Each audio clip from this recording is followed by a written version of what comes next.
হ্যাঁ, আমি চাষির ছেলে। হ্যালো এভরিওয়ান, আমি দেবাশিস। ব্লগিংটা ভালোবেসেই করি। আজ সকাল হতেই চলে গেছিলাম জমিতে। জমিতে গিয়ে দেখি প্রচণ্ড পরিমাণ জেবু পোকা হয়েছে।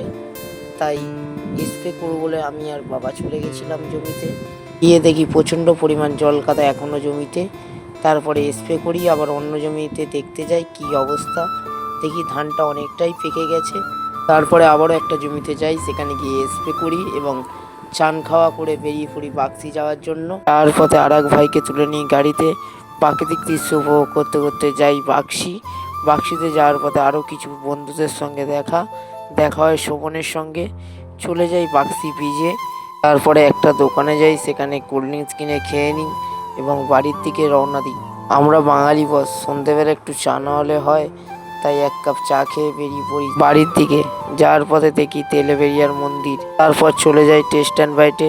তিনজন তিনটে পেস্ট্রি কিনে খেয়ে নিই। খেয়ে চলে যাই সুগার অ্যান্ড স্পাইসে। সেখানে গিয়ে তিনটে চিকেন স্প্রিং রোল কিনে নিই। খেয়ে চলে যাই বাড়ি। এর জন্য এতটা, আবারও কাল দেখাবে, টাটা।